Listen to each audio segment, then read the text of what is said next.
What is up, ladies and gentlemen? Welcome to the Captain's Run.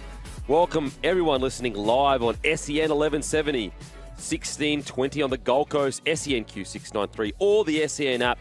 Make sure to give us a follow on Apple and Spotify. The Captain's Run, and on the show today, Storm extend Jerome Hughes. What does it mean for Munster, Pappenhausen and Pezzett?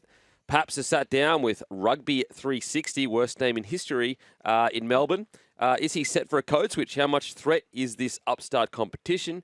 International eligibility. Kevin Walters setting out to keep Tino, Payne and Hamiso in the Kangaroos colours. And Dane Gagai re-signs with the Knights after calling their first offer disrespectful. Love that from Gags, just coming out and swinging for the fences. Bulldogs get a win against Manly. It might have cost him Connor Tracy for the next of the season.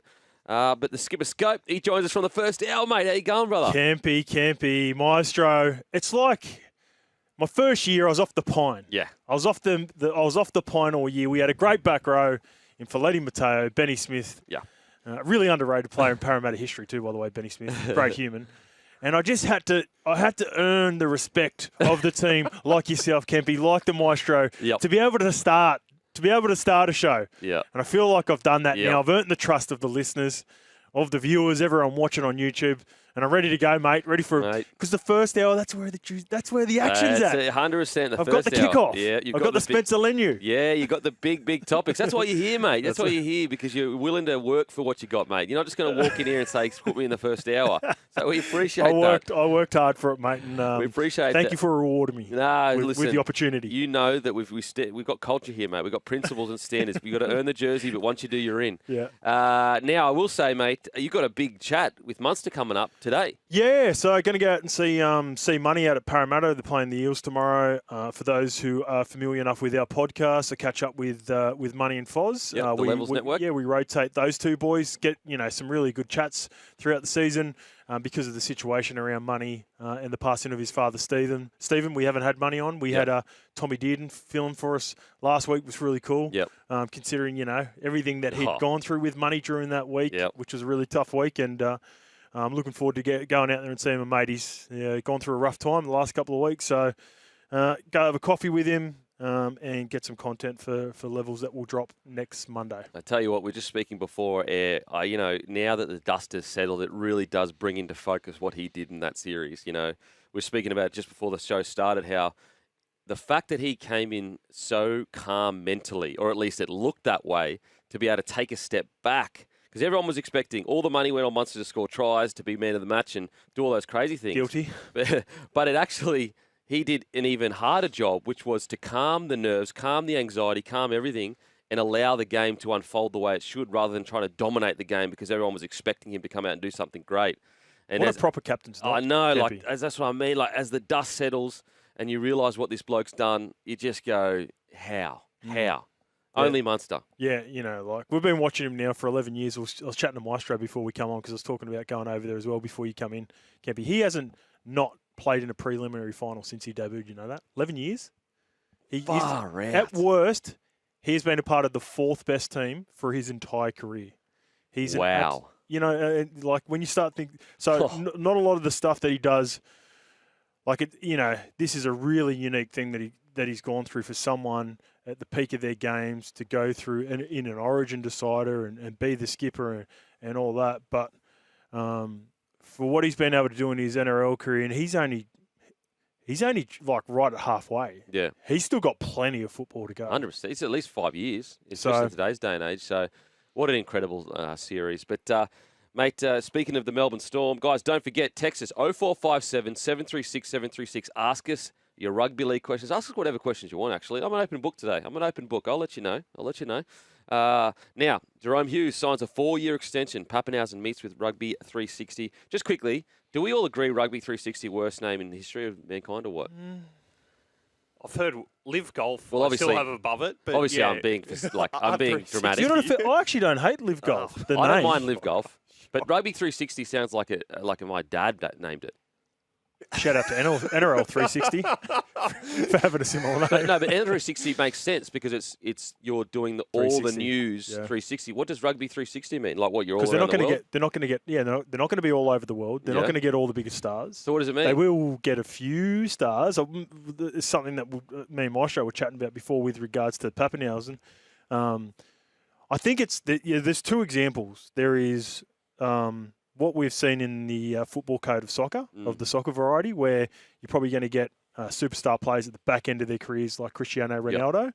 I think it's probably going to be more similar to that than, say, Live Golf, where the Saudi Golf League has gone and really put a dent into golf. Like it's got big stars in their prime, like DeChambeau and Cameron Smith and Brooks Koepka. How do you pronounce it? Is it Koepka? Koepka. Phil Mickelson. You can keep going. Feels a little bit of an OG. Like those are the one. I don't think getting Phil would have affected golf as much if they weren't able to get Cam, Bryson, and Brooks. That's so that's my sort of point. Like if they, and with all due respect to Pappy, like he will probably be, by the time he becomes available, which is one more year, probably on the back nine. Not completely, closer to the back nine than closer to the back nine than the front nine. Yeah. So, that's where I think maybe this 360, this rugby franchise concept will have an effect. Similar to football. Maybe. Well, I'm clearly biased because I just don't think rugby is a good product compared to what you can watch today. Like, the only reason why I find World Cup's a good product is the history of the Wallabies jersey and the history of the All Blacks jersey. Yeah, fair. It's the tradition that makes it great. And granted, sometimes you can get some cracking matches, but I just don't think it's a good modern product, rugby. I just don't. Yeah, and look, I agree with you. And I grew up, like, for us, being a Kiwi, even though I lived in Australia, the All Blacks were the pinnacle for a long time. New Zealand rugby's on its knees at the moment. Even when I was playing NRL, in the early 2010s, that's when I debuted.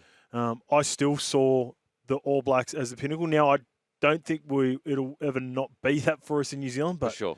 Geez, rugby leagues, because of the traditionalists inside of a lot of people. Yeah. And, well, as you said, it's that history that makes it good, not the actual product. Yes. Yeah. I think there's talented players that obviously play in the rugby 100%. code, but the way that the game has gone, it's nowhere near. It doesn't nowhere near have the entertainment value as it once did for me when I was growing. And I think a big part of that's been the Wallabies, like the lack of winning from the Wallabies in the Bledisloe for sure has factored into me sort of losing my love for rugby union, the 15-man code. Because I remember when I was growing up, I used to hate the Wallabies. Yeah, okay. Because I lived here, and they had some really memorable wins against the All Blacks. Okay. And then since the All Blacks have been so dominant, I've sort of just lost my love for the contest. Well, it's almost like you're a bully if you keep hating on the guy that you bash every day. It's like, mate, you've bashed him 20 years in a row. Just chill out. Yeah. I will say, I think evidence that the product isn't great is look at the local leagues from both countries. Like New Zealand rugby is on its knees. Australian rugby is like, if New Zealand rugby's on its knees, Australian rugby is on its face right now. And I just think that the thing that holds up the fact that of rugby union with the World Cup is the history of the jersey, is the fact that we've got Australia going against England, going against and they've got this years and years. Whereas I just don't know if it's a good product, and I don't know what you do because I know there's a purist that love the kind of old school rules and all that, but they've tried to modern the game up. But sometimes you're just sitting there watching them kick half the time. And I know in the good games, and they've tried to tweak it a little bit. And so that's why this rugby 360, I just don't know how it works. Like, it doesn't excite me at all. It doesn't excite me whereas Live Golf, and I don't know anything about golf, excites me a little bit because I don't know, just there's something about it. You're making something that's quite traditional, quite new. Like, they're not going to do that in Rugby 360 because, it's a very complicated game. If you made those changes, it would almost ruin the fabric of the game. I'm not really sure. But onto the Storm. Jerome Hughes, I've got to say, I'll never forget a few years ago, he just signed an extension. And it came out that his manager was basically saying, it was like 6 months after he just signed it, we want to upgrade. And I remember that time going, this is pretty poor form. Like, you've just signed an extension. I got to admit, since that point, obviously Hughes has just gone absolute through the roof. I was wrong. He was right to want that extension because A, he's delivered in spades, and B, right now, I'd argue their most important players in the Melbourne Storm are Harry Grant and Hughes, 1A, 1B. I reckon they're just as important as each other. Yeah, yeah. What a performance from Harry on the weekend. Oh, my right? God, to do it without money, Pappy, and Hughes goes off at the 43rd minute. He's such a good player, mate. He's done such a good job. He deserves the upgrade at the Melbourne Storm. They've always done a great job of figuring out. Even now, we'll probably talk about the headaches that it will now provide with, in particular, Jonah Pezzett. It's been, all the reports around once he extended, there was a clause if Jerome was to extend, then he would have the opportunity. So that is something that they're going to have to deal with internally. But I don't know, like outside of Cooper Cronk leaving because of more so to do with his relationship and being in Sydney to be with his partner, like they don't really lose anyone they don't want to keep. Yeah, it's crazy. At that point of their, and unless they're forced to. Until, I think the one that stands out from the salary cap, GI, and Bally's talked about this before, where GI come and goes, look, I know we all can't fit. I'm going to put my hand up. I'm going to take one for the team here. You keep the nucleus of the spine, and he took the hit for the Melbourne Storm, and for sure there's no way they would have wanted to let go of GI. So I think it's actually a bit of a tradition. Cam Smith, when he first started his career, went to the starting hooker at the time and said, "I won't make my decision until you make your decision, mate." Is that like Swain? Richard Swain? Was that Richard Swain? I'm not sure it was, but I think would have been Smith, Swainey, yeah. He might have had a chat to the Raiders, maybe. Yeah, okay. But basically, it's almost a bit of a tradition there of speaking to each other of, "Oh mate, you're the big dog here," So good. Which is just what makes the club so great. Yep. Pezzett, where does he land? Was it like? I know it's hindsight speaking, but he got offered a relatively big deal from the Knights. Yep.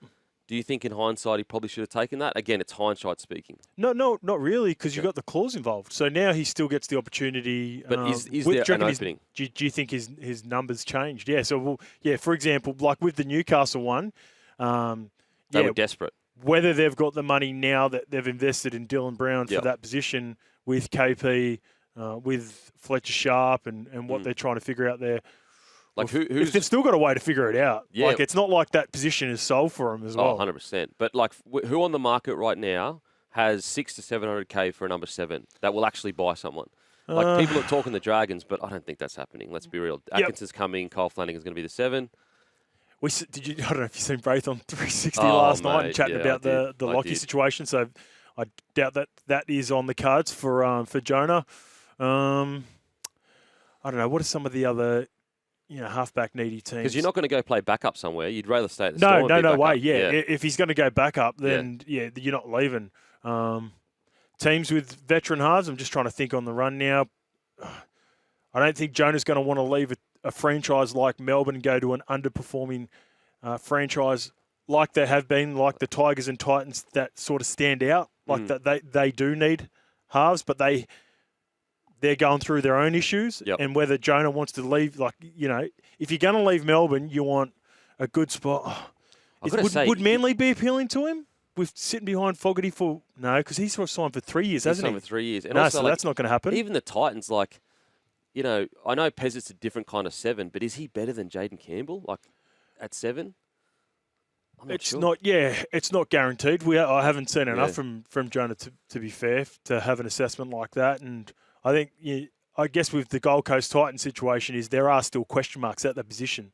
So that if you're going to back yourself and you think you are a young ascending premier half, then you're probably looking at spots. All right, that feels like that's not solved at the moment. I can go in there and be that guy. Yeah. And that's probably the mindset that he's going to have. Yeah, okay.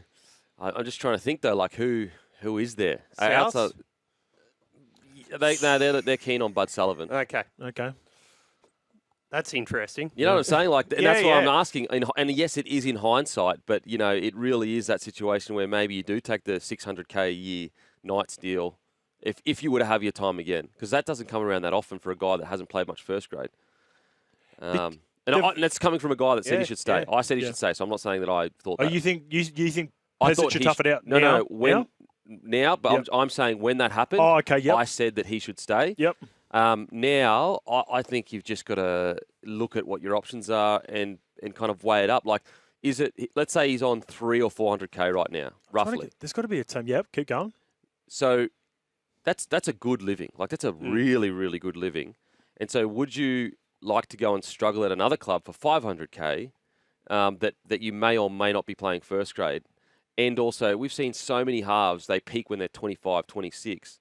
And you'll know Hughes will be gone by then. By the time Pezzet's 25, 26, Hughes will be gone. Yep. So right now, when I look across, unless you can get a guaranteed starter for 600 to 700K a year, I'd probably stay. I'd probably stay if I'm Pezzett. That was another situation that got put to us yesterday on the afternoon show, is could they line up a loan deal somewhere? Is there somewhere you can send him away for a year, get him Like playing Harry. first grade football like Harry Grant, Yeah. and then get him back when Hughes is closer to the end? Yeah.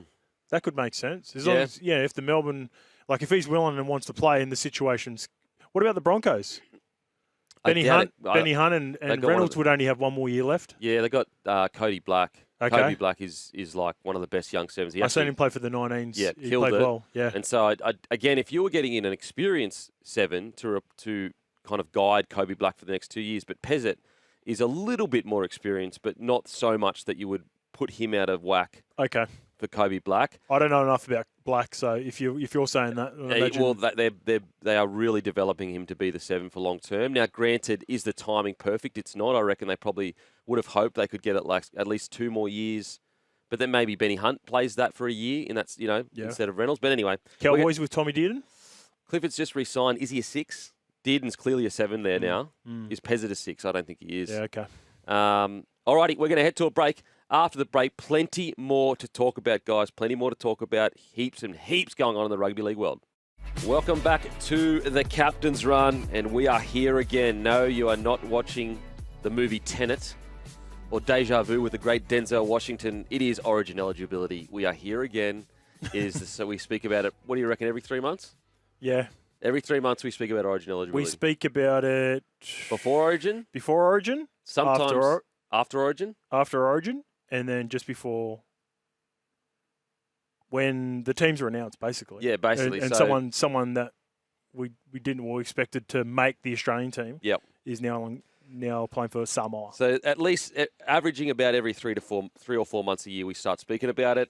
So look, Kevy Walters is going to attempt to keep Tino, Haas, and Hammer. And Landis, he's revealed an overhaul could be on the cards.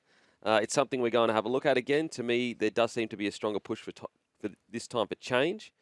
What do you reckon, mate? What are your thoughts? Yeah, been over this a number of times, like you said, Kempy. I think the big thing, and relied upon, I thought Jimmy did a really good job of explaining the unique situation of Tino Fa'asuamaleaui yesterday, and how there are going to be so many more cases like that or similar to that. The only point I had against that is, yes, he was born in New South Wales and he moved when he was 7 weeks old, but he would never go from Queensland to play for New South Wales, whereas that's what he's doing when he goes from Australia to play for Samoa.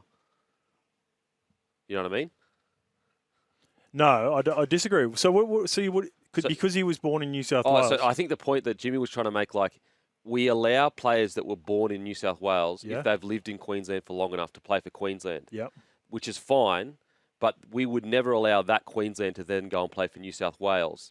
And that's what you would be doing. If you've chosen to play for Australia because you lived here for longer and it connects to you, you've chosen to do that. That would be like us saying you can go play for New South Wales now if we allow you to play for Samoa. No, because I think it comes down to a blood thing, not where you're located. That's the difference between heritage and blood and spending 7 weeks in where was it? Is it Orange? Did you say Orange? Orange? I think most. I guess I'll go deeper. The core of most people's issues, at least I think, is the changing. For sure, and this is why one of the things that I think should be proposed and locked in, and I agree with this, is we talk about it 3 times a year because we get situations like Tino, like now Hamiso, and the like.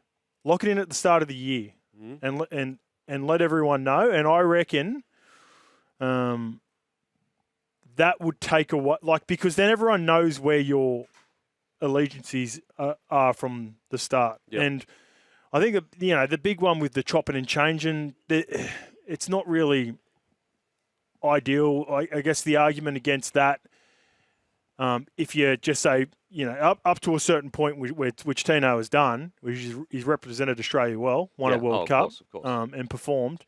Now he goes to Samoa. People are of the opinion that he has to stay with Samoa, or vice versa. If Hamiso represented Samoa first and then decided to play in the World Cup, then once he goes to Australia, lock it in.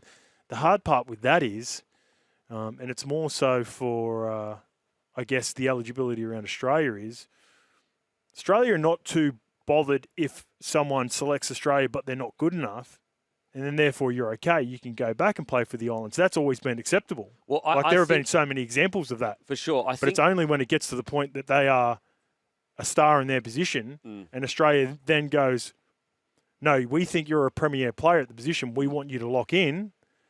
Unlike guys in the past, like there's so many names that played for Samoa and Tonga. I will say, I think the difference is that there is an understanding of growth of the game, but also the reason why we're much more accepting of, like, let's say, Tino goes to Samoa, is we don't have any history with Samoa that's quite deep and, passionate when it comes to rivalry. Just imagine Tino woke up tomorrow and said, I'm going to play for New Zealand. People would be like, no way. Like, what are you talking about? I think the history changes the feeling a little bit. Gotcha. You know what I'm saying? Yeah. So there's more, and because New Zealand have been more competitive for a longer time as well. Yeah, so the history, whereas I think most people go, if he was to go to Samoa, I kind of get it. It's growing the game, so he gets what he wants, which is representing his bloodline, which I totally understand. We get what we want, which is the game growing. So it's such a complicated. It's almost let's reverse it. Like, imagine a Kiwi, like even Ponga. Ponga is the perfect example. When this blew up around Kalen Ponga, particularly, sorry, just quickly, changing. Even New Brown, when he went from Samoa to New Zealand, because there is a bit of a rivalry there, because there's this argument that New Zealand have always stolen the Polynesian players. Mate, he got hammered, hammered beyond belief. And so, let's reverse it. Let's say a New Zealand player came to Australia, he would get annihilated by New Zealand fans. And so I think that... I suppose the example for that, a player that we lost for the Kiwis, and he only played 1 or 2 games, was Adam Fanua-Blake. And he went to Tonga. And he didn't play for Australia first side, though, did he? I was in the no, Kiwis because he was Kiwis Tier 1, he never got the opportunity to play for Australia or Origin. So he missed out on sort of, if you are declaring for the Islands, which, I think everyone's accepted the eligibility around... There is a smaller portion that are still blowing up about the eligibility rules for Samoa and Tonga and Fiji. I think now the next part of it, which is going to create even more frustration, is around the Kiwis. Well, it's unfair on the Kiwis at the moment. Yeah, they lose the most. Yeah. I've said that for a bit, and one thing I want to be clear is that the eligibility rules still have to be the same. I've used them as an example because I feel like they're the two biggest examples. Like Sonny arrived in the Canterbury Bulldogs system around 15, 16. He's not an example of a guy that I'd ever want to play for New South Wales. Like Sam Burgess. And Sam Burgess is the other huge name. Yep. So if you are a guy like K.O. Weeks, for example, who's just decided that, he's declared his allegiance to New South Wales, because I think he sort of grew up here around 10, 11 years old, made the change early. I think he might even played in the Manly junior system out there. Then I'd love him the opportunity, if he's good enough and if he makes it, to represent both New South Wales and New Zealand. Yep. He might not even choose New Zealand. Who knows? He might just, his eligibility and the way he sees himself as an Australian no matter what. Well, it could be a bit like KP. We're hearing whispers where he want to play for Queensland, but he also wants to play for the Kiwis. What I will say, I totally agree with Jimmy and yourself as well, is anyone that says it's simple is utter nonsense. It is such a complicated question. And even with people that disagree, I'm not hating on the people that disagree as well, because I fully understand where they're coming from, and I understand it, and I'm a huge lover of this game of rugby league, and I understand how important State of Origin is. Yep.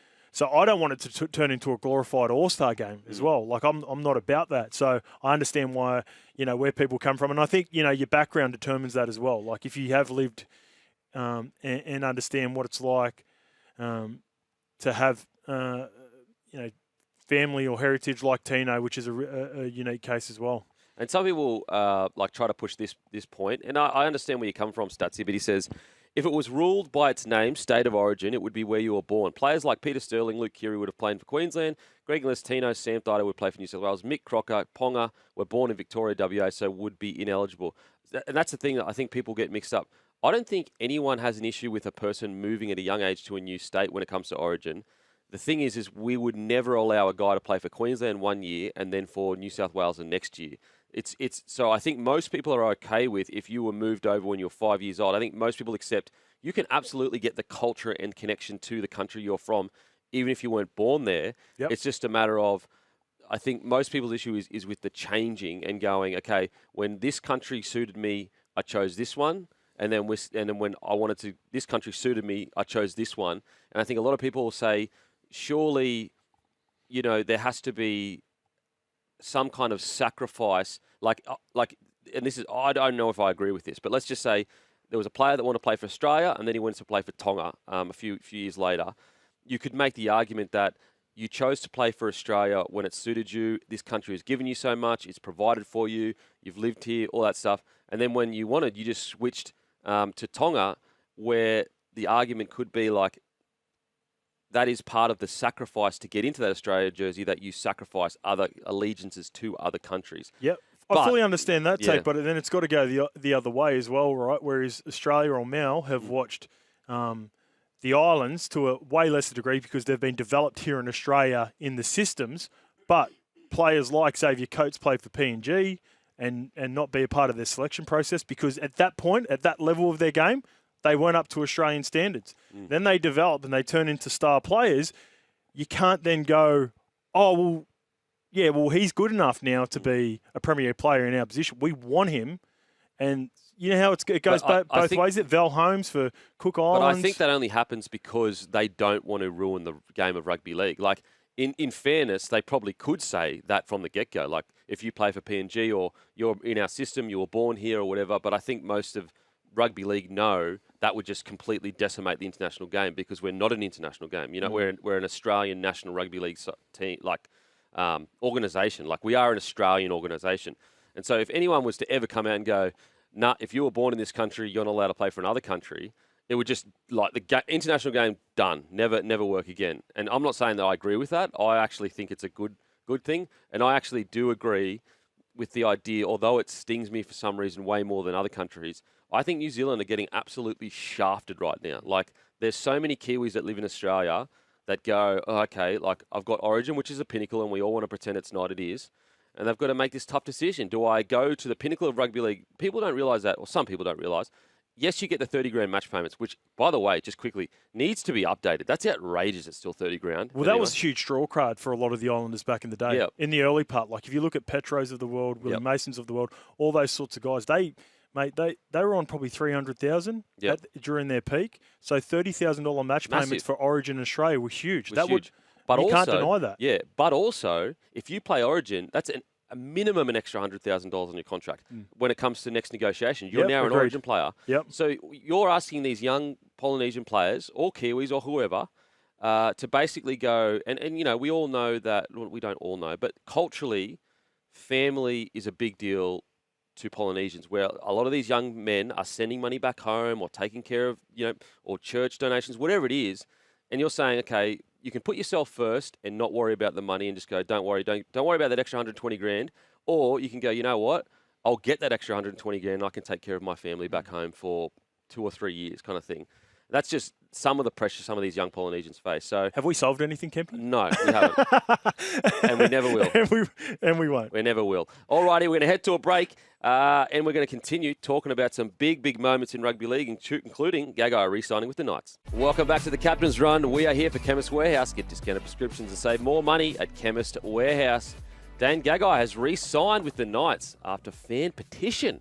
Newcastle have extended in-form veteran back Dane Gagai by another 12 months. The one-year extension comes after a fan-led petition for the former representative star to remain at the club. Head of recruitment, Peter O'Sullivan, said he was delighted the club legend will go around again another year. Everyone knows Dane brings experience and competitiveness to every contest every day.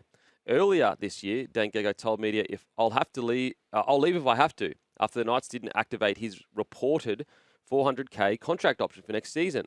Instead, it's believed Gagai was asked to take a $100,000 pay cut. Wow.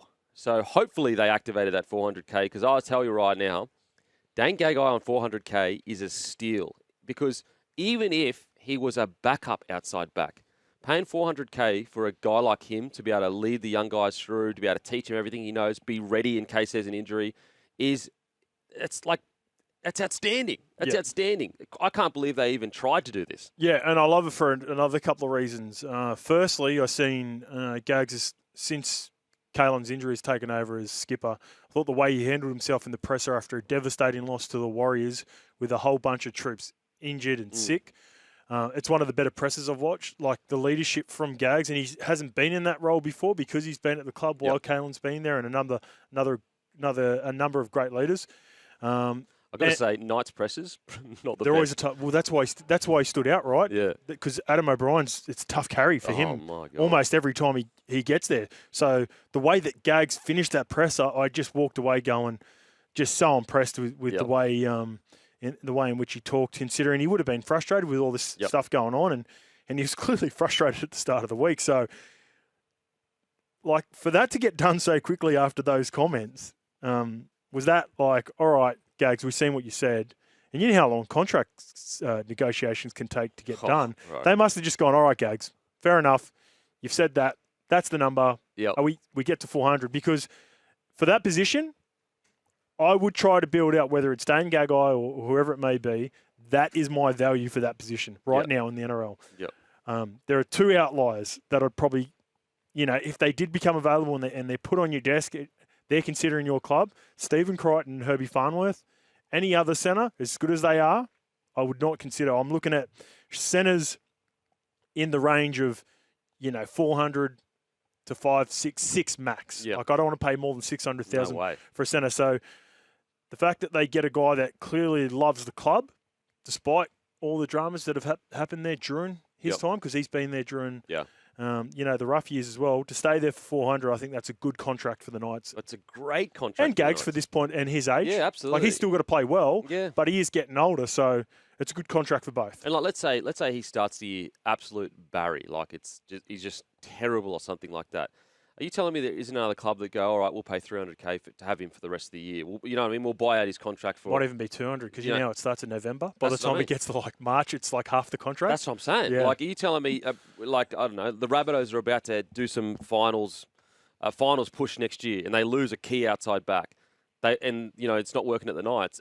Absolutely, you're going to bring him to the club for $200K. Well, they've lost 7 this year, so, so there's a good chance with everything happening with the Rabbitohs. I seriously cannot believe they were even considering it. All right, Tracy sideline in the run to finals. Jeez, I'm devastated. Tracy was just starting to hit his straps, just starting to show that he can be the fullback that takes him to at least a grand final.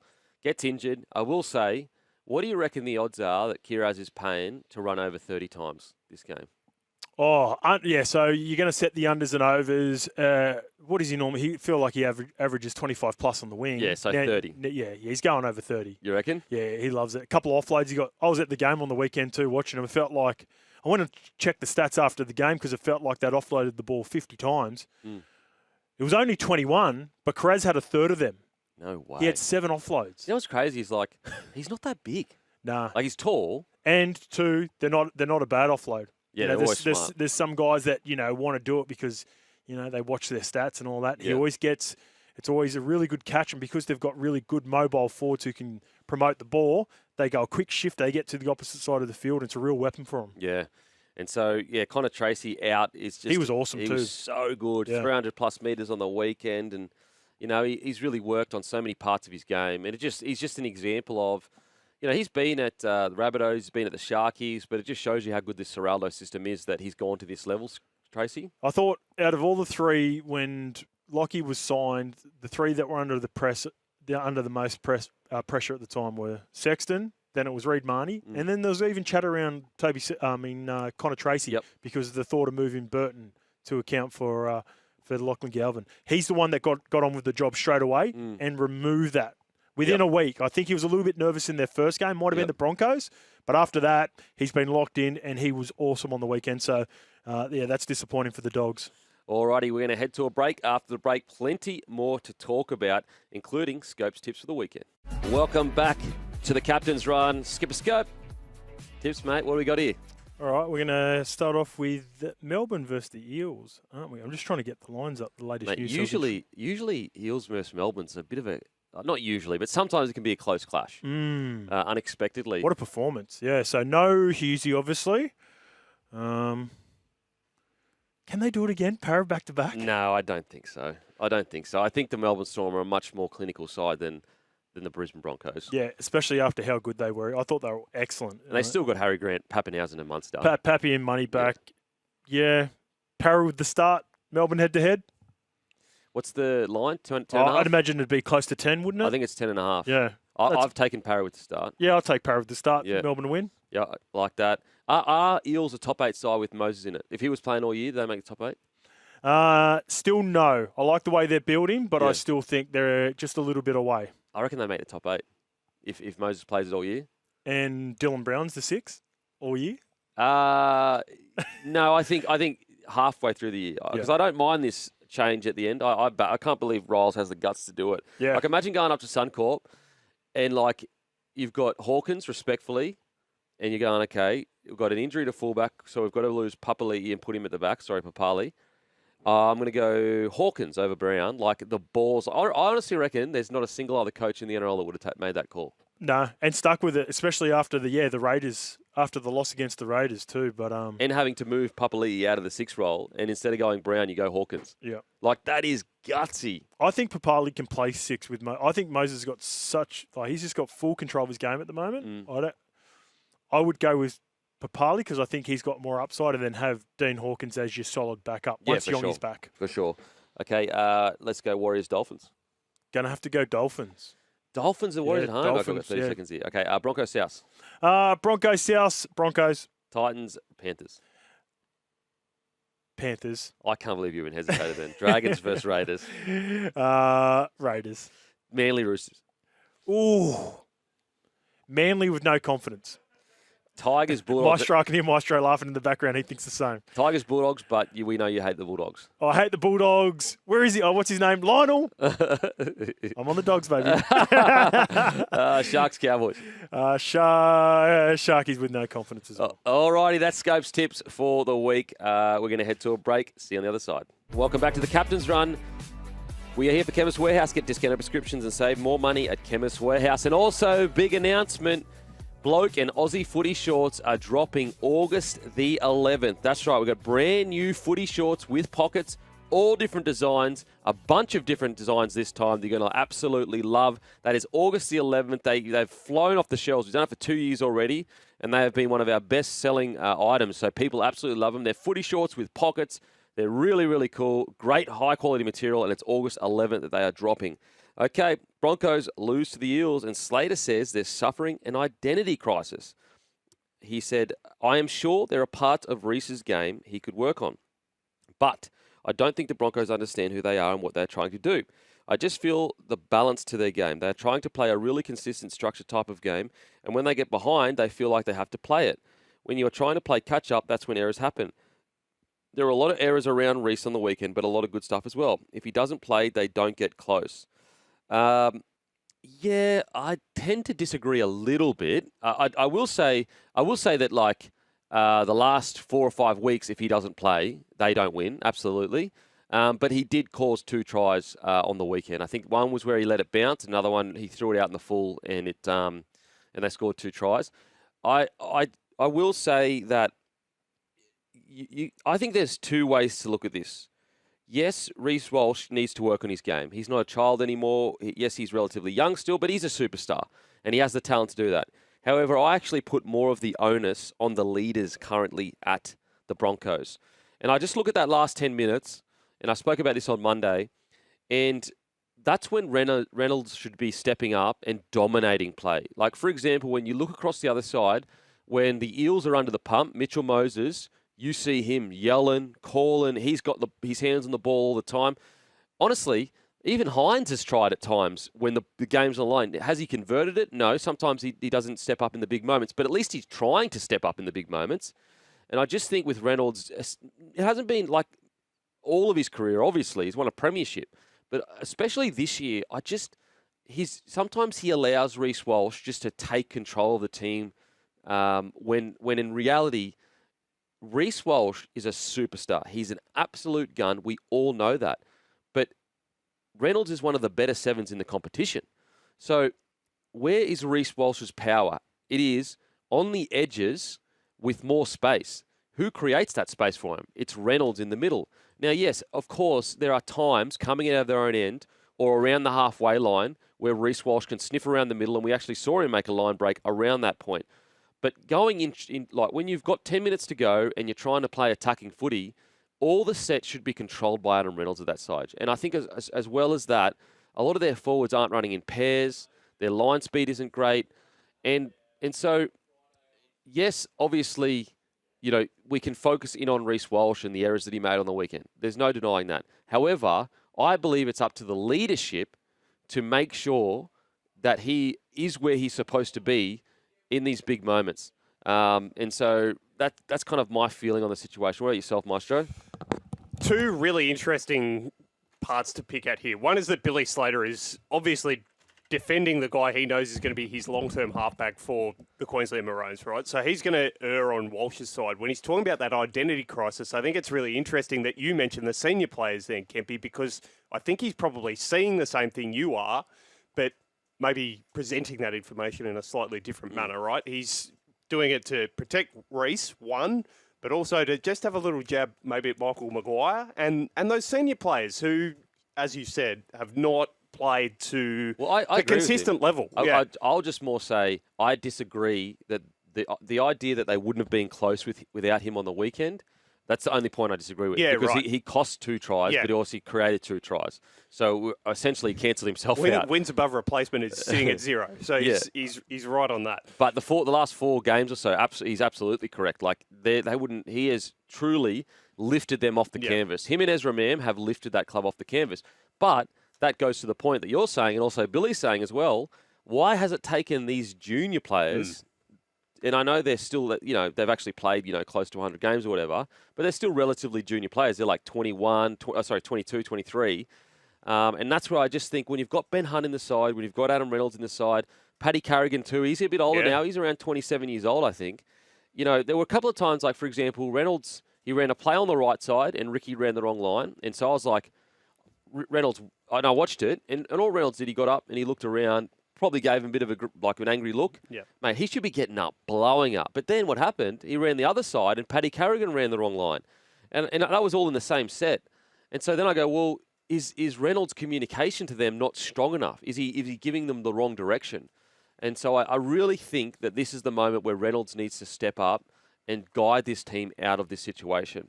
And that's coming from a guy that I wouldn't say that if I didn't believe Reynolds could do it. No. I believe he can do it. I think he's an outstanding player. I've been so happy that we brought him to the club. But this is the time where he has to have enough gumption.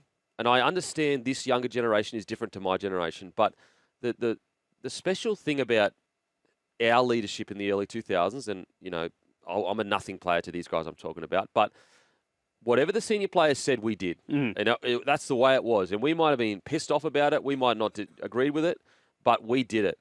Whereas when I look at that Broncos side, is it the same relationship? Like when Reynolds says, do what I say, does Reece Walsh do that? Yeah. And I think that like there's 2 different things. Reece Walsh can still have the freedom to express himself, but do it in the right parts of the field. So, and the thing with Reece Walsh's game as well, all you got to do is really simplify it. Coming out of your own end, hang around the ruck. Just hang around the ruck. You do not need to be up the edges. Get around halfway. Maybe you can start pushing towards the edges. As soon as you get inside their 40, you can hang around the ruck, play 1 or 2, then you move out to the edges. Really, really simple. I always go back to his Origin game. I think it was his debut. Yeah. And I remember saying before it, he just needs to think run first. And what did he do? In the first half of his Origin game, all he did was run. And then what happened in the second half, everything opened up. Whereas, and this is why I do believe it's partly the senior players group's problem, is Reece Walsh, because he has been so heavily relied on to get everything done for them, of course he believes that when the game's on the line, he needs to get his hands on the ball because that's the pressure that the team has put on him. Because we go back to the last 4 or 5 games, that's exactly what he's done. It's like, holy crap, we're about to lose this game. Let's get the ball to Reece Walsh. And that's because I think the senior playing group is relying too heavily on Reece Walsh. And so that's where I feel like they need to step up and guide him into the right places in the field and have a really simple plan for him. Coming out of our own end, it's run first, it's around the ruck. When we get into good ball, that's when it's your time to shine. Because thing is, you don't want Reece Walsh to put the gun in the holster. No. Because then all of a sudden he's not worth anything, really. Like, if he was a Dylan Edwards kind of player that can run 250 metres a game, then okay, he puts the gun in the holster, it's okay, he gets 250 metres. Whereas Reece Walsh, that's what you pay him to do. And so what you say to Reece Walsh is, mate, we will defend your errors, so don't worry about that. But we'll only happily defend them if you make them in the 40 metres of the opposition, or maybe the 30 metres of the opposition. Is that a fair trade? That's a fair trade. And if the forward pack says that to him and says, mate, we back you all the way in a good ball, and we will never, ever look over you angry if you make a mistake inside their red zone, that's a very simple understanding for Reece Walsh to take on board. And that way, if you keep that simple game plan like that, then when he does throw the silly ball coming out of his own end, that's all on Reece. That's not on anyone else. And that's why I feel like that's where Reynolds needs to go to him and say, Walshy, this is the game plan. This is exactly what I need you to do. This is where I need you to be. And in the last 10 minutes, when we need to kick out of our own end, it's me kicking out of our own end, not you kicking. Like him kicking out in the floor on the weekend, it's like... Why is the ball in your hands? Exactly. And that's not Reece's fault. That's Reynolds' fault. Like, that should always be going to Reynolds every day of the week. Right now, statistically this season, he's the best long kicker in the game. And yet the game was on the line, and Reece Walsh is getting the ball. It's just like... Anyway, so I think... The good thing about the Broncos is I do think it's a relatively quick fix. It's just about finding, and I believe their identity hinges on game plan. And so I don't think that they're afraid of hard work. I don't think they're afraid of tough stuff. They've definitely got the attacking prowess, but if you keep making errors coming out of your own end, you will have points scored on you in today's day and age. Whereas if you don't, you can serve it up, you make it conservative coming out of your own end, and you only make errors in their end. Much easier to defend someone coming out of there and then it is attacking your goal line. So I think their actually identity will be found in their game plan and also the strength of their seniors to enforce that game plan and make it very clear to the entire team, if you are caught throwing cutout balls coming out of your own 20, that's on you because that's not the game plan. Whereas right now, I think I understand why Michael Maguire is trying to tiptoe around this situation because he's got this young side. He's trying to not put them offside and he's trying not to hurt their confidence. However, I do believe there will come a time where he needs to say, guys, are we all clear? This is the game plan. If you don't do it, you're not going to be in the side. And then hopefully they all get on board. But I believe they will. I think they will turn it around. I think Michael Maguire has enough experience to understand the situation. I do agree with Benny Hunt. We have to remember, although they've got a great squad, it is the first year under a very different coach than they've ever experienced. But that doesn't. They still should be in the top 8. They should be probably in the top 4, to be honest. So we'll see how they go for the rest of the year.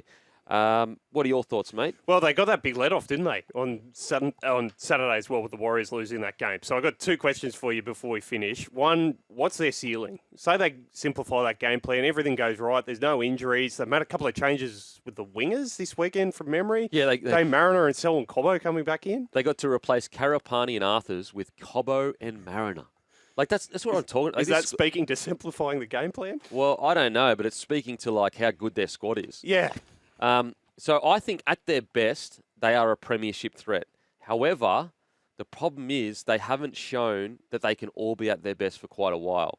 And so, one of the main ingredients to win a premiership is consistency. And so, that's why the Panthers are so dominant, is that, I do believe that there are some people that feel that the Panthers have just, every game they've played in the last 4 years, they've been unbelievable. But if you actually go back and watch those all seasons, they haven't been unbelievable. No, but they've just not be. You can't be. But also, they've just not been bad. They've just gone into games where they've got, we don't play anything lower than a 7 out of 10 or a 7.5 out of 10, maybe even an 8, and then we have great defense.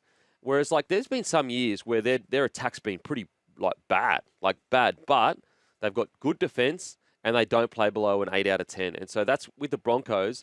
That's their biggest missing ingredient, is their ability to be consistent rugby league players. Even in a game, their last 5 wins on a trot, most of those were just from 20 minutes of really good footy. They need to play 80 minutes of really, really good footy. Okay, I got some text here. Broncos, too many chefs, not enough. Sorry, too many Chiefs, not enough Indians. Everyone is trying to win the game individually, not as a team. I don't know about that. I think because like if you actually I watched on the weekend, it was really Walsh that was quite dominant around everything. I do believe that Reynolds and the senior playing group need to be a bit stronger in what needs to happen. Kempy, glad to see you're starting to see my point regarding Carrigan. He's hardly a first-grade player. I mean, we absolutely are not seeing each other's point. That's not what I said. I just said that his leadership needs to be a little bit better. Just more questions. Kempy, let's be honest. If Broncos had another fullback, they'd be almost competition favourites.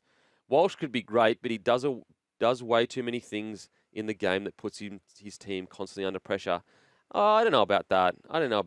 Now, if you're saying, if they had Dylan Edwards or James Tedesco or, maybe I guess, but I don't think anyone is saying that Reece Walsh is a better fullback than James Tedesco or Dylan Edwards. So that you could say that for potentially a lot of fullbacks. Teams across the competition. Sorry, yeah, a lot of teams. So, and I think also if you've been watching the Broncos, without Reece Walsh these last 4 weeks, they don't win those games. There's no way. There's absolutely no way. Alrighty, we're going to head to a break. After break, plenty more to talk about. Text us in 0457 736 736. And next, we've got Wighton missing 4 weeks. Welcome back to the Captain's Run. We are here for Chemist Warehouse. And don't forget, Aussie Footy Shorts and Bloke collaboration dropping August the 11th. So a couple of Mondays away. They've flown off the shelves every year. Make sure to set your alarm. Set the date. They are coming. Alrighty, Wighton to miss 4 weeks after losing judiciary battle.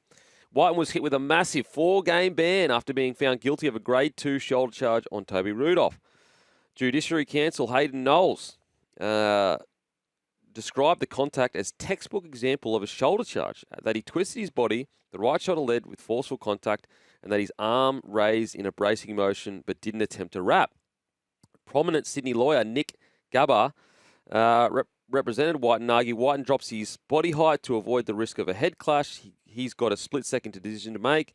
He's attempting to tackle with his left arm, but his right arm doesn't have the ability to swing around the back of Rudolph. Gabba sought a downgrade that would see Wighton miss 2 matches, but it was dismissed. Holy moly. So I thought that they were fighting for no matches missed, but a downgrade of only miss 2 matches, and they gave him 4 weeks? Because the damage was done with the head clash, not with the shoulder charge. It's the lack of mitigating circumstances now, isn't it, Kempy? He's set up for that tackle and the contact point is too high. That's what the NRL are looking at. And, yeah, obviously the judiciary siding with the original decision, which I thought was a little bit surprising, to be honest, because I was with you. The contact is done with the head clash, right? And also, intention should matter. And what I mean by that is he didn't intentionally head high him because he headbutted him. There's no way he's screaming him with his head to headbutt him. I would have been okay with 2 weeks. I was actually, I saw quite a lot of people that didn't like his 10 in the bin. I was okay with the 10 in the bin because I am a big believer. If you want to scream up out of the line, even if you head clash, you better get it right. But 4 weeks? So was there any carryover points or anything like that? No, so this was a Grade 2 charge, which is a higher level. Obviously, if he fights it and gets off, it would have been or if he accepted the early guilty plea, it would have only been the 3 weeks, but the fact he fights it and loses adds on that extra week.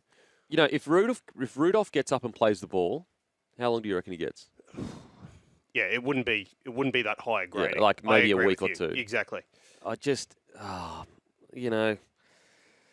I don't know. I think 4 weeks is super excessive. Super excessive. It was a head clash. Yes, okay, he did scream out of line. I'm with I do believe it should have been 10 in the bin. So the thing with this as well is not only did he get 10 in the bin, which smashes his team's chances of winning the game, he also got 4 weeks just because he tried to fight it. Yeah. I've never understood. I do understand. I don't know if I've ever agreed though with the idea of because we fight it, and because we fail, we're going to give you more. So you're basically saying, because you want your fair chance at justice, we're going to punish you because we have to use resources. And look, please, if there's some lawyers that are listening or people that know the judiciary system a bit better than me, please let me know because I could be wrong here. But my understanding is the reason why you get offered deals in the legal system is because they basically want to say, listen, we don't want to waste all these taxpayers' money, all these resources to take you to court, so we'd rather offer you a deal so that we don't have to do all that. Whereas I look at the NRL and I'm like, is there really resources being wasted by why should someone be punished for asking the question of, I don't agree with your ruling? Let's have a fair ruling on that. I just never really sat well with me. Yeah, I can understand where you're coming from. It is the resourcing thing. It's the legal concept, and lawyers have written up this system, right? So they're sticking to their principles. I agree with you in a case like this. But it's right? not taxpayers' money. No, you know? exactly. No, it's the club's money, and it's And the guess NRL's who money. generates the money? Yes, so the players do. I couldn't So agree they're more wasting on their all own those money. points. On a case like this, I can see exactly where you're coming from. What I wouldn't like to see is players challenging every week just for the sake of it to see if they get off, right? There does have to be some dissuasion there for players going to the judiciary just because they can. You know what I mean? On a case like this, though, I completely agree with you. I don't think you should have an added week. Surely there's a middle ground. Surely there's a middle ground. I don't know what it would be. Like, I'd have to sit down and think about it. But it doesn't really feel fair to me that the concept that's dragged from public, judiciary systems into a private judiciary system where the money is generated by the players who are using that system, where it's like, I wonder whether there could be like some kind of agreement that money gets taken out of the RLPA's chunk of the bargaining agreement. Yeah. Therefore, the players are aware, boys, the more you just, willy-nilly use this, you're actually eating your own money. Because I don't see the ethical fairness in that. Yeah. Because it's literally their own money. Like, they're the ones that are paying for this. It was so heartbreaking for South because they really did put up a battle against the Sharks on Saturday night. With everything going on, the amount of injuries they've got, are they wooden spooners now? Imagine saying that at the start of the year with the squad they had. Obviously, there's been mitigating circumstances, but it has been the most horrific of runs. Okay, so I got a text here. South tried to beat the whole charge. Once they failed, they tried to get suspension down to 2. Okay, fair enough. Definitely, I'm okay with at least a week or 2. Like, I do think we need to punish people and say, like, if you shoot up out of the line, doesn't matter whether it's your head, your shoulder, whatever, but 4 weeks is outrageous. I'm going to be honest. Like, this might be the most unfair wooden spoon I've ever seen. Yeah, that's a really good way of putting it. There's no way in the world that the Souths have been a worse team than the Gold Coast Titans this year.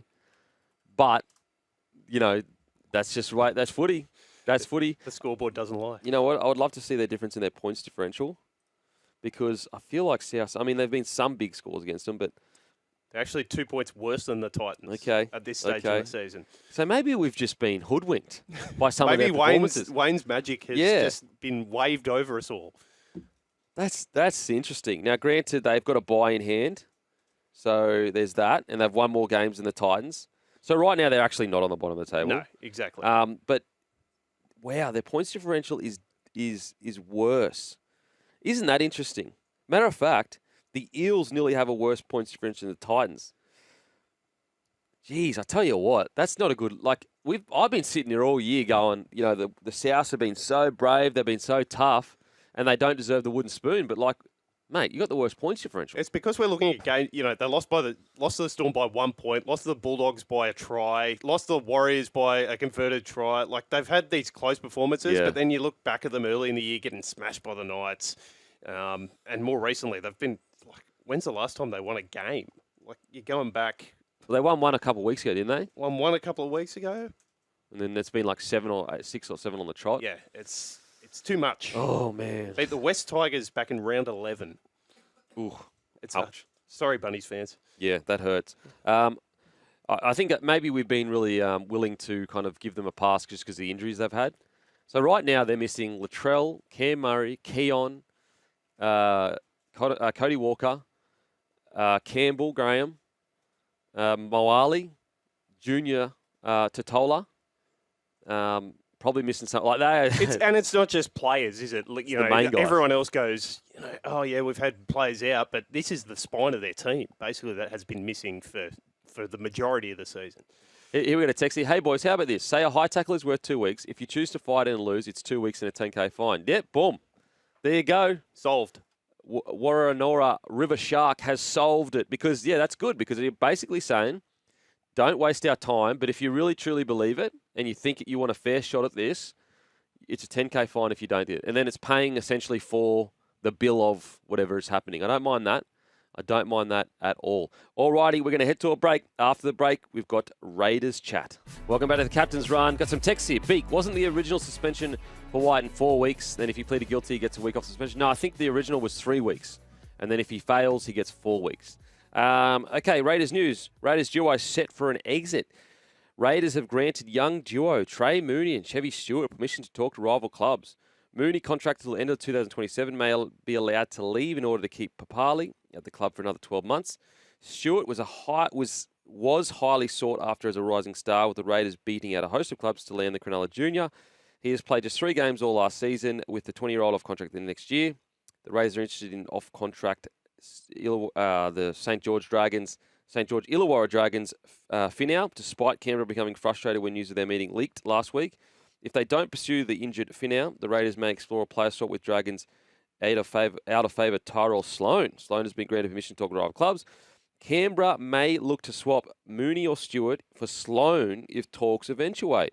Stewart has become stuck behind Weeks, who recently inked a mega extension to keep him at the club till the end of 2029. Man, I've got to say, Trey Mooney on the open market, get him. I think that he will demand quite a lot. I'm actually shocked that the Raiders are willing to. They just re-signed in 2027. I am quite shocked that they are willing to let this young guy go when they just signed him for another 3 years, I think. This smacks of a team that thinks they're in their premiership window, doesn't it, Kempy? This is, we want to keep Josh Papali'i at the club because we think he can be an influence in us winning a competition, not this year, maybe next year. Well, maybe this year, maybe next year. And do we see Trey Mooney doing that, being part of that side, given the players we've got in his position at the moment? The answer is no. Can I put my conspiracy hat on for a second? Yeah, here? of course. Love it when you do that. Is it the Raiders subtly signalling to the Raiders fan base, if you want to keep Papali'i, we've got to let go of one of our best young juniors? It could be that, but I think it's also part of the reality, right? Papali'i's not taking up a big part of your cap, but it is going to be something you're going to have to chop off. But where has this sudden alleged urge to keep Papali'i come from? He would have always wanted to stay. He wanted to keep playing. He didn't retire. Where is this kind of... Is it just his form recently? But Pull I up think to Origin. Why wasn't the idea to keep... when they re-signed Trey Mooney, Papali'i hadn't said he's retiring, hadn't said he wanted to leave. So why all of a sudden has that plan changed? Because my assumption, or to my understanding, he's always said, I want to keep playing on. So you're saying it's angling at them moving on Papali'i rather than the other way around? I think they're just letting the fans know, don't get angry at us. You guys all want us to... Because, the thing is this, if you're a club, you've got to balance expectations with the fans. And so, let's say, for some reason, they don't re-sign Papali'i. Then everyone's like, how dare you? Why wouldn't you do this? Blah, blah, blah. And this is their way of saying, guys, this is the choice we have to make. So if they do lose Trey Mooney, you can't be angry at us for losing Trey Mooney because we had to keep Papali'i. You know what I'm saying? Yeah. Whereas if Trey Mooney was just to leave and this didn't get out and this whole Papali'i situation wasn't happening, people would be like, how could you lose one of our best young players? And so I just reckon it's interesting that this has gotten out rather than it, anyway. Happening behind closed doors. Yeah, I will say, someone's texted in, apparently the Knights are close to signing Trey Mooney. That's a great signing for the Knights. It's a great signing for them. It's exactly what they need, a guy like Trey Mooney in the middle there. But as I said, very, very interesting. Now, maybe it's not even a money thing. Maybe it's more along the lines of Trey Mooney was re-signed, promised that Papali'i is going to leave at the end of this year. You get his spot next year on the bench or starting or whatever it is. And the fact that for whatever reason they've turned around their feelings on Papali'i staying, Trey Mooney's gone to them and said, well, guys, if you keep him Papali'i, I've been super patient. And Trey Mooney has been so patient at the Raiders. And so maybe he's gone if you're going to re-sign Papali'i, I think it's only fair you allow me to go and play NRL somewhere else. I think that's actually the more likely of the two as well, because I think in that same report that I've taken this from as well in Code Sports today, they were saying that the club are not pushing them out the door. They're saying they're happy to keep them around. But it's interesting in terms of the cap position and how that all plays into it as well. I'd be interested, though, with their cap. Like, surely their cap's pretty good. Yeah, it can't be that much of an issue, can it? Can't be bursting. No way. Especially when you're losing Fogarty next year. You know. Do they even have anyone on $1 million? Yeah, that's a good question. Like, maybe Tarpanay? The Weeks re-signing, Tarpanay might be short of that. The Weeks re-signing, he'd be on unders because they gave him a 5-year deal. You don't give someone a 5-year deal if you're going to give them huge, like, their market rate. You give them a 5-year deal when you can get them under market rate, but they're happy with the security. You always trade security for price. Absolutely. And so, I think it might be more the second one, that Trey Mooney's gone, listen, I've been super patient. You said that I'd be next year. And maybe the Raiders gone, listen, sorry, mate, we can actually win a comp now. Yep. I guess this is hindsight, Hero. Do you reckon right now they would have signed Fogarty on a decent 2-year deal if they had their time back? I think yes. Looking at how close they are to a Premier and how open the competition is. That's not to say teams aren't going to build, and they've got him for this year, but who knows what the table's going to look like. We do our predictions at the start of every year. I think the Raiders have got very much in their mind they're going to be in and around that top 4 in 12 months' time as well. And people say, they already offered him a 2-year deal. I think that the offer was like so low that he was like, mate, it's a downgrade. I've got to take the money. Yeah. Yeah. My understanding was that he had an option that the club could trigger. Yep. So the club said, we're only going to trigger that 1-year deal, but it's going to be a pay cut. Then when the offer came from Manly, they said, okay, here's a 2-year deal, but it's your 1-year value spread over 2 years. And he said, no, I can't do that. Yeah. I've got this crazy Manly deal. Got some text here. Why can't the Raiders put Trey up for loan? Like, the only thing with loans, I don't like they're not common. So I think they're like hard to kind of negotiate. But I'm with you, mate. I think that absolutely, if I'm the Raiders, I am absolutely putting him up for a loan rather than even for just 1 year, because they've put so much time and effort into Trey Mooney. To lose him for good would be just like, he's been patient with them, but also Raiders have shown that they can develop players. Absolutely. And they can be so patient, and then eventually give them their opportunity and they kill it. Like, look how patient they were with Hudson Young. The bloke was suspended for bloody half a whole season nearly. They stuck with him, and eventually, look what he's become. Got another text here. Beak, is there anything stopping a club back-ending a player deal into a coaching position after retirement? Could the Raiders do this with Papa? You're not supposed to, but it happens all the time. Yes. Literally it came out in the media recently that DCE is apparently going to be coach at the Roosters. But anyway, I guess we will see. In regards to Chevy Stewart, talented youngster, but still yet to kind of prove that he can be a regular first grader. Does he have the talent to be a regular first grade? Absolutely.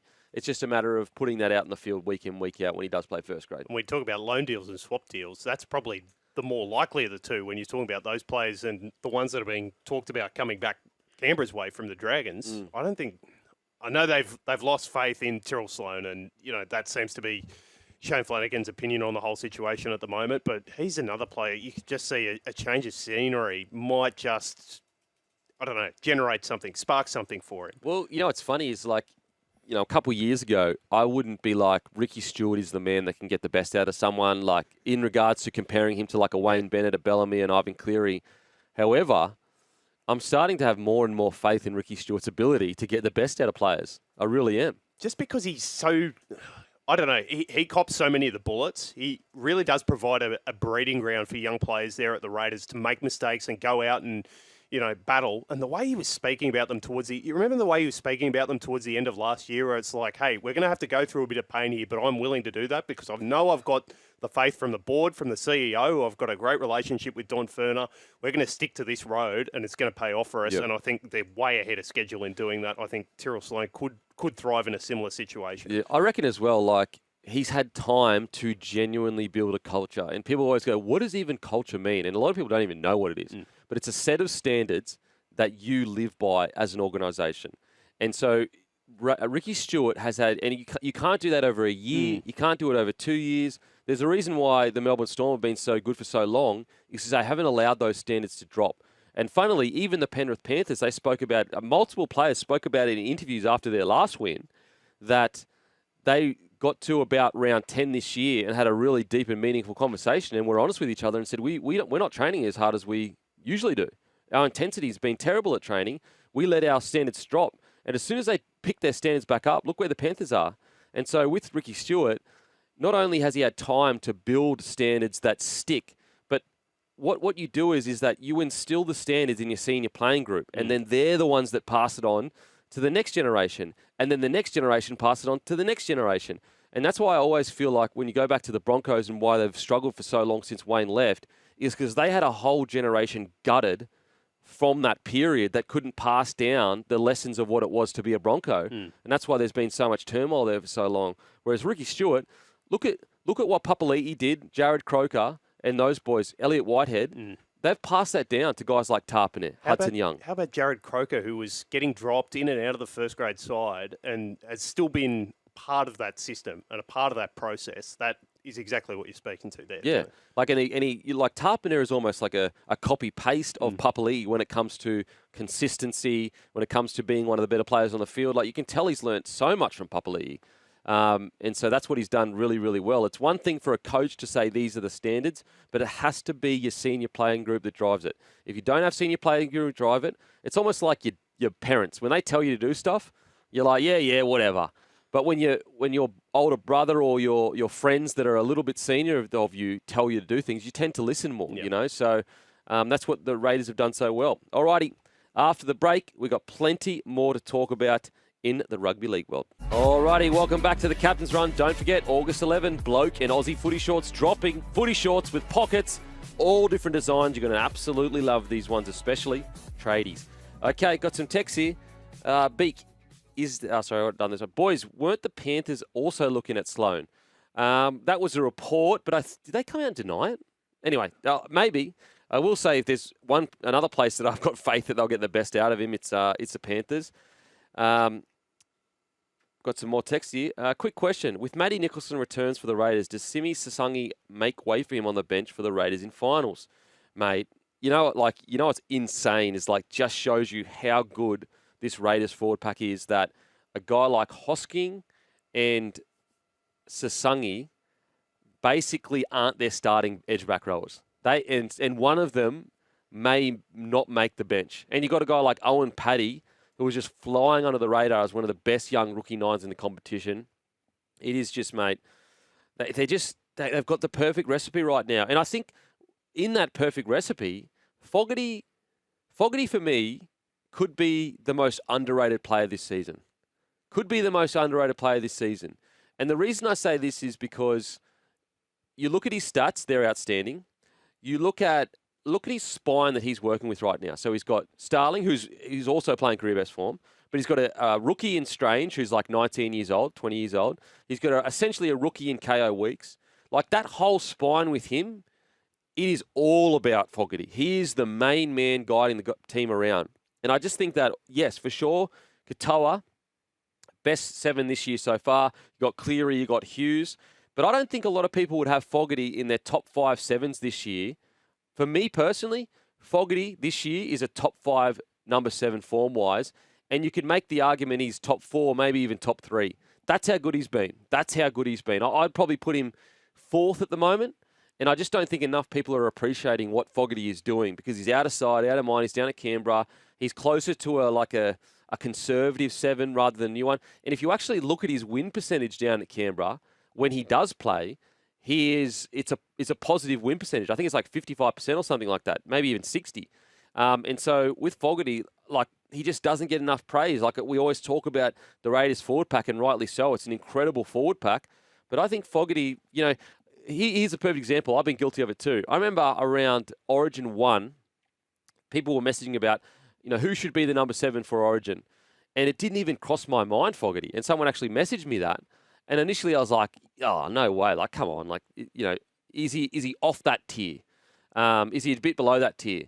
But you know what? I wouldn't, if we do lose Dearden or something like that, I don't think it's that bad of a shout. I know, I'm saying it as in if he continues this form and if we have a couple injuries, but I don't think he's that far off. I think he's been that good this year.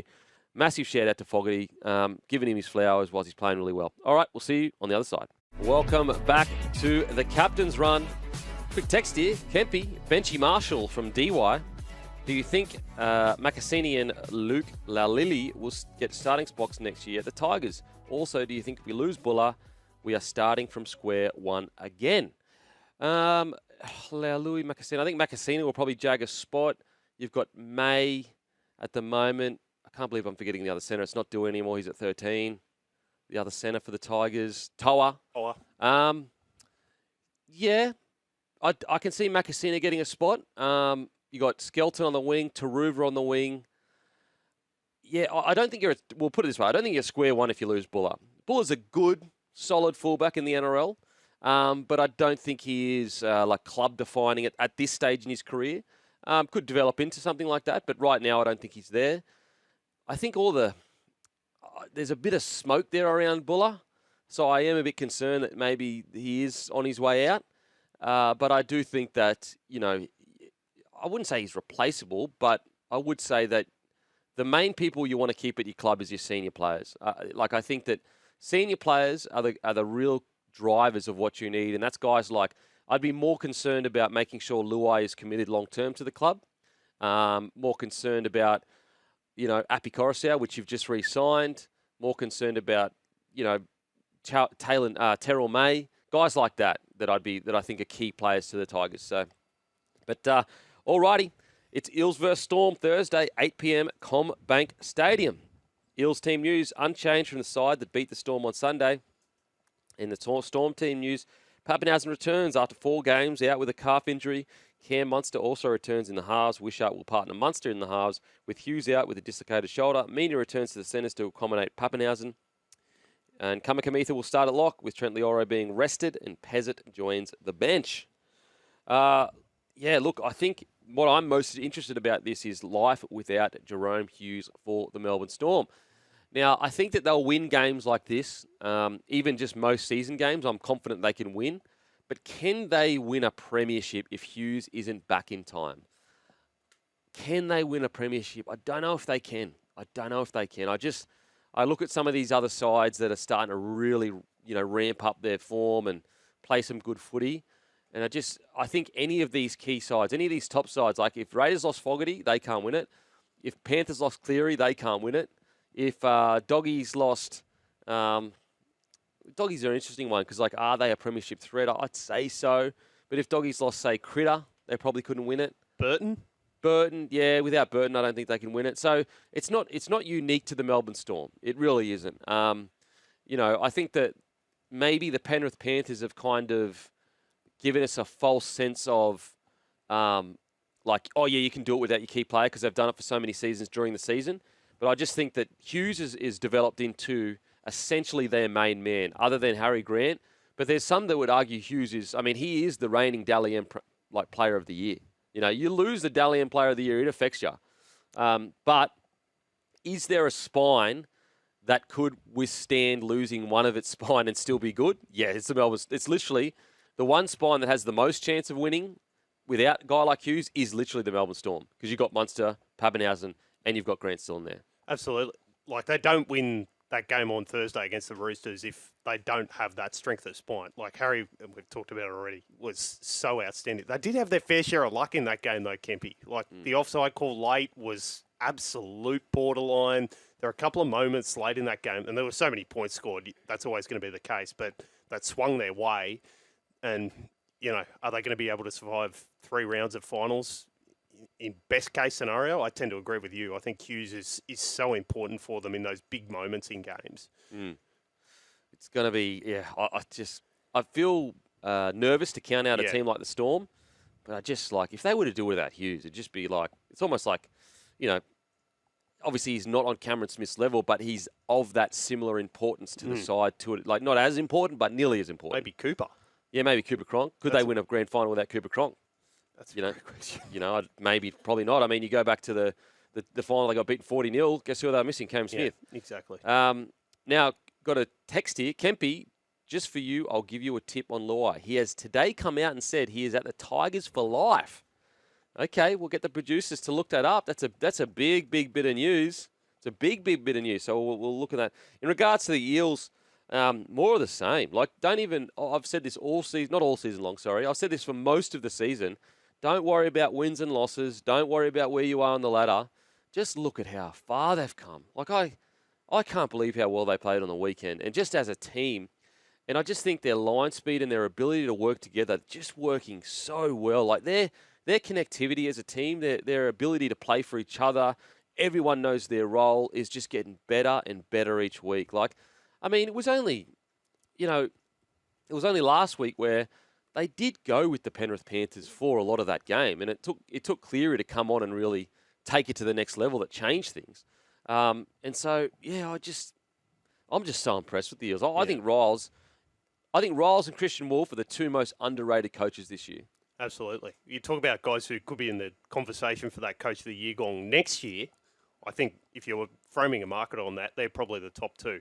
The Eels this year, the question I wanted to ask you a little bit earlier, actually, is with Moses in, you asked at the scope, are they a top 8 side? I think so. Yeah, because I really do. Their performances at times this year really have been that of a team that are good enough to be playing finals footy, given the, I guess, sort of logjam of teams that have sort of fallen off or are in and around that top 8 at the moment. Let's take a look. They've won 6 games. To be in the top 8, you've essentially got to win 9 games. Do you reckon they wouldn't have won 3 extra games with Moses? Absolutely, There's they would. your answer. Easy. There's your answer. That easily would have won more than 3 games if they had Mitchell Moses in the side.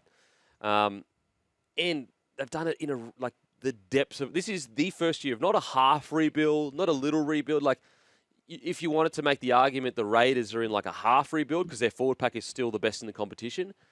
The Eels are in a complete club overhaul. And they're essentially, if Moses were in the side, they'd be in the top 8. The idea of talent coming into the club this year, the fact they were able to pick up guys like Isaiah Youngie, the fact that Papali's come in and really shown flashes that he's going to be a very good first grader for quite some time once he gets that consistency into his game. Bright things ahead. Yeah, absolutely. So really, really well done. Who's going to win? Melbourne. Melbourne? Yeah, I think Melbourne for sure. I've got him, but I think it's going to be tight, particularly at Combank. Well, I've actually gone Eels at the line, 10.5. There you go. 10.5 Eels at the line. It is at Combank, and Moses will be coming off the so much confidence. All right, got Cody here, guys. Luai when chatting to Danny Weidler. This is quote, Luai, I'm staying, don't worry, for life. I think when things get hard, people are sort of expecting you to change. And I'm not that type of guy. I'm here for the long run, and I'm here to change this club around. I'm glad to hear that from That's so good. That's so good. And you know what? I've always predicted this would happen. Like when that whole narrative around, hey, man, if you're really committed to the club, you shouldn't have those clauses. I know we've had an argument about that. I never got around that. I thought that was such nonsense. It was I thought it was such deflection from the Galvin situation. It was basically people in the. It felt like anyway people trying to deflect off Galvin and say like, well, you're a hypocrite, and that therefore Galvin should be able to do whatever he wants to do. So I always knew he was going to resign. Like I just think that, you don't go to that club for 2 years and just think it's going to turn all the way around straight away. And I think a lot of people don't have the right impression of Luai. I think it's turned around a lot. I think he's turned around a lot. But if you've actually met Luai and you know what kind of human being he is and what person he is, like he is truly, like he says what he means. Like he really believes it. He really believes it. And the Panthers, like, yes, okay, you're going to focus on Cleary, Yo, when it comes to those 4 premierships. But you got to remember, like Luai, he was the man growing up over Cleary. He was the big dog. And so there is a sense, like he was almost the heart of that Panthers side. And so you've got, that counts for something. That you don't get to be one of the biggest personalities in the locker room of the greatest team ever unless you've got something about you. Absolutely. And what a draw that must be for him as well, Kempy, being able to turn around a West Tigers team. If he's able to do it, he's probably already a Hall of Famer at the end of his career, given the performances he's had, and the stuff he's done for Samoa as well has been unbelievable. But if he's able to put the West Tigers in a position, given where they were when he joined the club, that they're consistently, in and around the top 8, top 4, competing for premierships, that's another massive feather in his cap. How many of those Panthers players, just quietly, are going to end up Hall of Famers? Oh, man. Like Cleary, Crichton, probably looking at guys like Isaiah Yo, Luai. Unbelievable that we got to witness that football team for so long. I don't think it's going to sink in until we go back to normal programming of a different team each year. And like until we go back to like what will happen is there'll be this crazy team in a few years, probably maybe the Bulldogs or whatever, that pops up and they win one premiership, and everyone's sitting there going, mate, they can't be beaten. They're going to go back to back. And I bet you they get to that next year and get knocked out in the finals, and we're going to go, how did the Panthers do this 4 times in a row? 4 times in a row. Like, what? That's double back to back. Yeah. Oh, man, crazy. Now, I've got some word here of Luai on Api Coruscant signing. Quote, he's a big part of this club and a big reason why I signed here.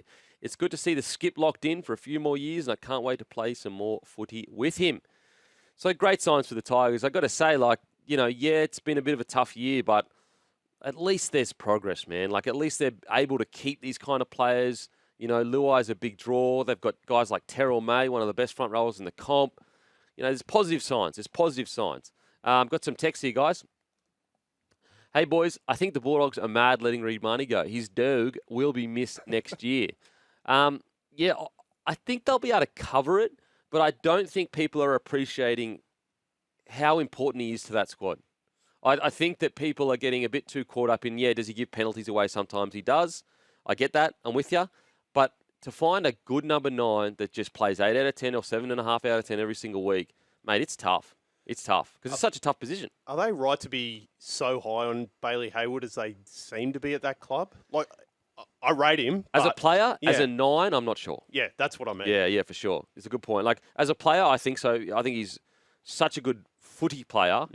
But is he a top-tier 9, or at least, like, is Marnie, at the very least, has been a top-tier 9? If he's not necessarily top-tier now, he's, like, definitely just below top-tier. Like, that's a special skill, it's going to be interesting to see what they do. I think they've apparently got a really good young guy coming through that's a 9.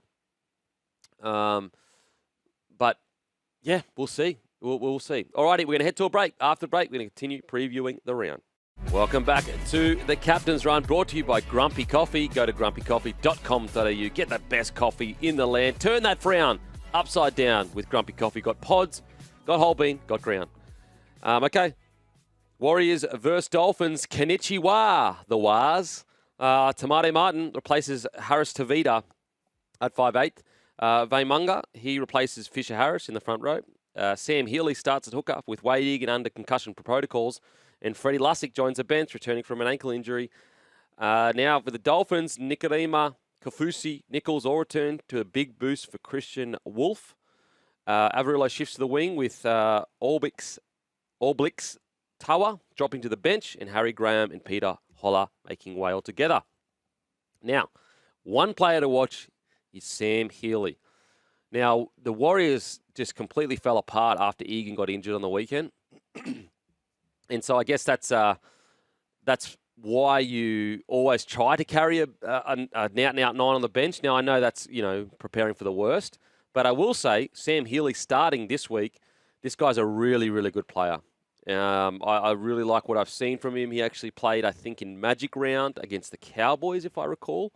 And this guy, so it's his debut year, super talented. I think he's at the Sharks, maybe. And he is the watch because, he's pretty banged up. Like, Egan's had quite a few, concussion protocols or head knocks in games. And so, hopefully, obviously, they're a better side with Egan in it, and hopefully he can continue to play for long term. But I wonder with Egan, because he is banged up, does that change the makeup of their bench eventually, where they have to where they're not leaving Egan out there for 60, 70, 80 minutes, and they can bring a guy like Healy on? But yeah, Healy's a guy to watch. Mate, this is a really hard pick. Friday, 6 p.m, the Dolphins, I'm done counting them out. Yeah. I'm done counting them out. So I don't know where to go. Whereas I think the Warriors are going to bounce back in a big way, but they lose Fish. So I just don't know. What do you reckon? Yeah, I'm worried about the Warriors going into these final few games of the season. I think this is going to be a big indicator of how the rest of their year goes. The Dolphins are that team on the edge of the 8 that are pushing to get there. And they're going to be a terrific sort of litmus test for where the Warriors are sitting in terms of their football, how they're able to deal, as you said, with Egan being out, how Healy comes in there. Are they able to adjust with JFH out and put the same sort of pressure they've been able to put on teams all year? Particularly, the home record this year's been a bit patchy. They've actually been better on the road from memory. So that's another strange factor given the home support they get there. I think the Dolphins rested off the bye, coming back in with, guys like Nikorima, Kafusi, Nichols, just adds that measure of experience that they've been missing at different times this season. I'm keen on them causing a bit of an upset here. Yeah, I will say a lot of the Warriors' attack relies on their dummy half holding up the ruck. And you saw when Egan went off, their attack looked so pedestrian. And it wasn't because anything was happening outside. It was just because no one was holding up the ruck. And if the ruck doesn't get held up, then the edge players don't get held up. Then the forward defender doesn't get held up. And then all of a sudden, all that space, like, for example, remember when Sean Johnson was playing? Yep. And you would watch sometimes, the Warriors would, walk over the line. And you'd be like, where? How did that happen? They're not even running that fast. It's like they're almost at a walking pace. And it's because Egan is so good at doing that jump out, no-look pass all the way back deep to his number 7. And so having Healy there, will it be as good as Egan? I don't think so, but it will be better than what we saw. And I think that Tanner Boyd is not the kind of half like Metcalf that can kind of, on the fly, create something from nothing. And so I think it's really important he has an out-and-out number 9 there, and I think that's going to help them. However, the Dolphins, you just can't count them out. They have had every reason to be terrible this year. Lost Wayne Bennett.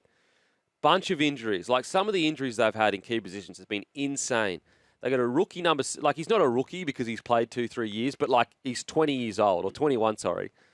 And so all the reasons for everything not to go right, and they've probably been the gutsiest team in the competition. Yep. And it's just been such a credit to what Christian Wolf has done. And the scary thing is imagine them with Flegler, Gilbert back in the side. We haven't even talked about Flegler all year. Suddenly they become a very similar team to almost the Raiders, don't they? Mate. That presence up front and, ball players who are in, are just growing in confidence week on week. I mean, they've gone 3 years without their marquee signing, essentially. Herbie was out last year. Was it this year or last year for about 8 weeks? Yep. Gilbert is obviously out for the whole year, essentially. Then you've got Flegler gone for the whole year. Flegler 2 years. Yeah. 2 years. And so, I'm keen to see how they go. I think Christian Wolf deserves, I almost wish there was 2 categories for the coaches. You got your Dally M coach. Top end. Yeah, and maybe most improved. I hate that word, most improved, because it implies you're terrible. But I don't know. Rookie's the wrong word, but you know what I mean? Because the thing with coaching, you got way different clubs and squads. So to expect a guy with a team that is nowhere near as strong as the Panthers on paper to be able to get the same results, it's almost just, that's what makes Ricky Stewart's performance so good, because he's taken a team that everyone thought was wooden spoon to the minor premiership.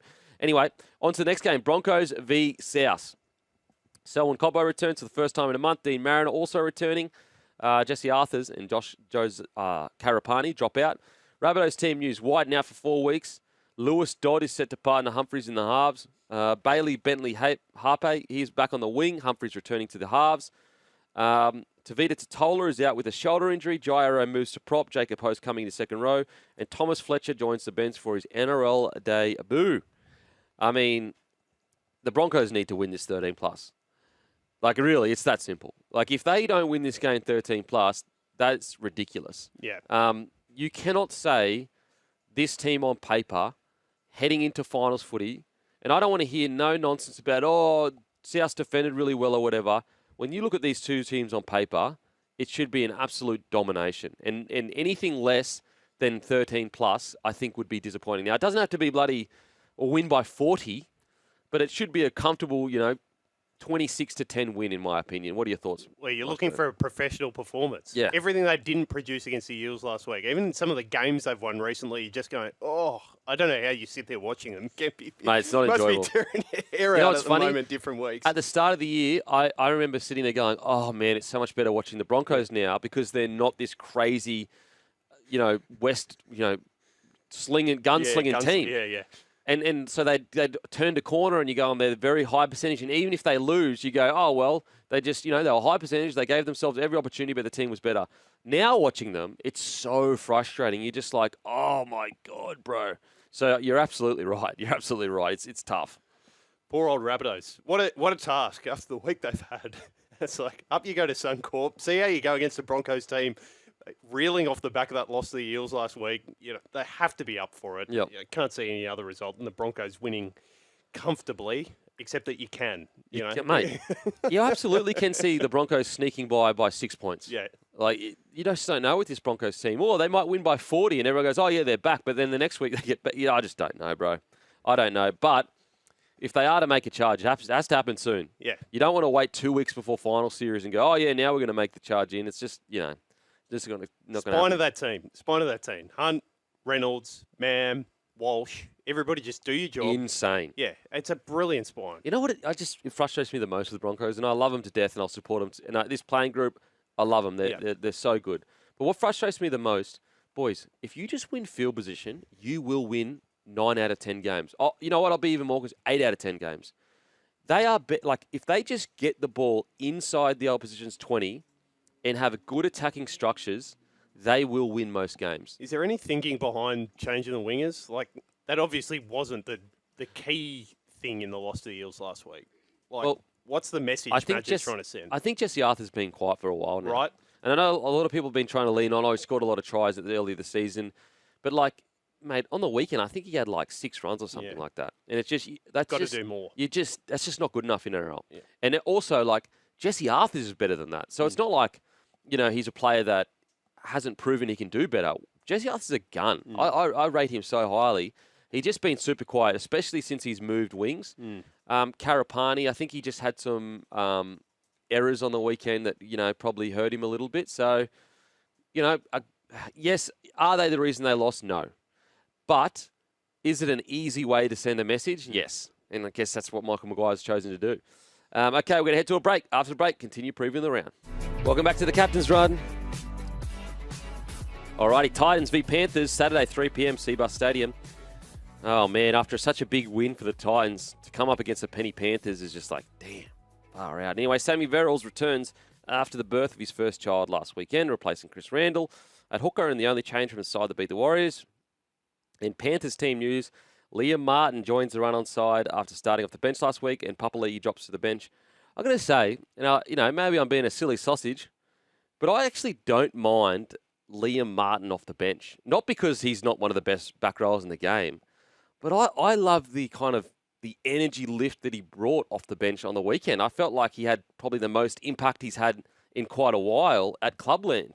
And I just wonder, with how important momentum is in today's game and shifting it and controlling it, do you get a guy like Papali'i out there initially to just do the tough stuff, get through his work, and then you bring on Liam Martin to take it to another level and just go absolutely ham for 60 minutes? I know slightly different roles, but it's what Trent Robinson's been so keen to do with Spencer Leniu. I think he's moved him back onto the bench again this week. Yeah. Slightly different positions, but same sort of impact that they're bringing with that freshness after the initial confrontation, if you like. What do you do you agree that was one of his better performances Yes, of the I year, do. Martin? Yes, I do. In club footy, I think he's been below his best for a large part of the year. So I agree with you on that point. I think this could be interesting. This could be Ivan Cleary testing things and seeing, hey, did that just spark you up a little bit? Because coming out of Origin, he's had the rest. That could be part of it as well. It's just how fit he's been over the course of the season. Yeah, and I think I just look at it and I go, okay, the way you start a game is very different to the way you come onto the field off the bench. No one's saying to starting players, you need to just go absolutely ham. They're saying stay calm, get through the processes. Whereas most bench players are constantly being told, get on there and go as hard as you possibly can. And if you need to get up, we'll take you off. And I just wonder with Liam Martin, would that be a benefit for them? Because maybe they could go back to Sorensen on the bench potentially because he brought that for so long. I just look at it and I go, with their style of bench, does Liam Martin provide that? Because when he came on the weekend, he was unbelievable. That try he scored was just and maybe he could score that starting. I'm not sure. It's just a thought process. Just a thought process of the best you can get out of Liam Martin. To the Titans, look, it's just about backing that performance up. I don't want to get my hopes up with the Titans. It's always tough. Hopefully they can play for the last few games of Kieran Foran's career. But very strange spot the Titans find themselves in. Like, are they in a rebuild? Aren't they in a rebuild? I don't know. Maybe. Who's the coach next year? Who are they signing? Who are they letting go? Like, because if they're in a rebuild, they've got to clean out the roster. Yeah. And they've got the chance to do that, right? A lot of guys coming off contract. And also, there's a lot of guys that leave the Titans and kill it. So if I'm a club looking across going, there's a lot of guys here with heaps of talent that I'm more than willing to take a risk on because I've seen nearly every player leave and kill it. So like Tanner Boyd, Aaron Clark, Toby Sexton, Fogarty, like these guys have all gone well. And so I just go, like, for example, let's say you were to pick up a Jojo Fafita or a Philip Sammy or a Brian Kelly, a Fodawaker, a Tino. Like these guys are guns. Yeah. They just need a Brimo, a Jaden Campbell. And there's whispers Campbell's been potentially offered the opportunity to leave. Like these guys would all shine at other clubs. And so I just want to get, if I was a Titans fan, I would just want to know what is happening. Yeah. And even Tino has come out and said that. Like, there's been, like, do you have any idea what the plan is at the Titans? No. Of course you don't. There's no rhyme or reason to what's happening. Like Lofty Camperero, who's been one of their best players for the last 2 years, can't get in the side at the moment. That's the most strange thing ever. And Des was so funny when he came out in the press conference. He was asked, do you think that was the players responding to the blow? Oh, no. That's the sort of standard we've been looking to set their entire year. And it's like, mate, where has it been? Give me a break. Yeah, exactly. Like, I'm just over the games. I'm over the games. It's just nonsense. Because, like, I'd be one thing if Desi's he's a super intelligent guy. 100%. And it's just like, mate, just like, save it. Like, I just don't believe it. Save it. Oh, man. Yeah, the weird one about Carl Pereira is, like, so the rest of the team's defence is not great. But he's the one singled out. But he's the one that's singled out. But he's the actual one that can attack. Yeah. He actually makes up for any attack. Anyway, is what it is. Hopefully we can see some plans going forward. Okay, Dragons v Raiders. I'm really, really keen to see how this game unfolds. Dragons desperate for a win. Michael Molo takes Sua's place in the starting side with Sua suffering a knee injury last weekend. And Seb Chris returns to the centres with Sasangi dropping to the bench. Mate, Dragons are desperate. And this is like the last team you want to come up against, but they are desperate for a win. Unfortunately, King Tongia, he's under the pump, unfortunately. Yeah. His defence last game was just like, and look, he's a rookie. So, like, if he was an experienced player, I'd go harder. I'd say, mate, that's worth getting dropped for if you're an experienced player because it was that bad. But as a rookie, you've got to give him an opportunity to bounce back and show what he can do. And he hasn't been that bad all year. But when you've got reserve-grade players that are winning 10 out of 11 games, and you have a game like that, and the standard has been set. Lockie Elias got dropped after essentially one Barry Crocker, where they lost substantially. So that's Shane Flanagan's standards. No one else has put that on Flano. There was a lot of people that said that that was pretty harsh. So if you want to keep those standards for the whole year, if King Tongia comes out and has a poor game, unfortunately, you've got to make that call. But I've got faith King Tongia will turn it around. I do, because I think it was just maybe something happened in his personal life that week because he just looks so out of sorts. Like some of those tries that he let in was just like, that's a guy that's clearly not thinking about what he's doing. It's just he's lost in whatever thought process. But he is under a pressure, in my opinion. He's got to be under pressure. In regards to the Raiders, look, it's even if they're down by 16, I've just got so much faith in them they can come out and just put a team to the sword. Any worry about sort of the variance in their performance on the weekend against the Knights? Because they did drop below the standards for certain periods of that game, particularly in the first half. Yeah, to a degree, but I you can only play what's in front of you. Like, I look at them and I go, they're playing all these teams that basically can't play finals footy. So it's very hard to get up for that. And I know in a perfect world, you put them to the sword and you play 80 minutes, but I want to see them against a top-tier side, and I've got faith that if they were against a top-tier side, they'd really rip and tear. So we'll see. I guess we'll see. But, they're on top of the table. They're 2 wins ahead of everyone else. You're playing bottom of the table sides. Very hard to come out firing when you've pretty much locked it. Not pretty much. You've locked in a top 4 finish and pretty much locked in a grand final. Locked in a minor premiership. Can I ask you a hypothetical? If Jerome Hughes is out, I think everyone acknowledges the Storm are favourites for the premiership if they've got him. No, now, you don't think so? You think the Raiders? Yeah. Okay. I think the Raiders. Right now, I think the Raiders, the Storm have been so inconsistent this year. Okay. And I don't mean inconsistent with, even inconsistent with the results. Like right now, I think the Storm have the Raiders have the perfect team to rattle the Storm, which is they've got a much better forward pack, and the Storm rely on quick play the balls to win games. So right now, and I had the Storm as premiership favourites for most of the season, but right now I've got the Raiders as premiership favourites. Like we've got to give them their due. Like they're two wins ahead on the. Like right now, what are they? 4 wins ahead of the Storm. I think you're about right. They've still got a bye to go as well, so they're 3 wins ahead of the Storm. 3 wins, there's your stat right there. Like I know we look at the Storm and look at what their potential could be. But the reality is the Raiders have won 3 more games. And look, you want to talk about, they had a softer draw or whatever. I don't know, maybe. But I'm just looking at what is a hard stat. And I have the Raiders as favourites. I've got Storm as second favourites right now. Third favourites probably Panthers. Fourth favourites probably Bulldogs. Fifth favourites probably Broncos. Yeah. There's no one else playing consistently enough, I don't think, to put above the Broncos at the moment. And the thing with the Broncos, the thing with the Broncos is, I think everyone, even the people that hate the Broncos, know that if they click, it's going to be a problem for everyone. 100%. But who knows whether they'll click or not. Alrighty, we're going to head to a break. After the break, plenty more to preview. Welcome back to the Captain's Run. Alrighty, let's get to the next game, shall we? Manly Seagulls versus the Roosters, and this will be game of the round. Game of the round. I don't know why I said that voice, but I just did, so who cares? Manly versus Roosters. Manly, Olakau'atu shoulder injury means Corey Waddell rejoins the starting side.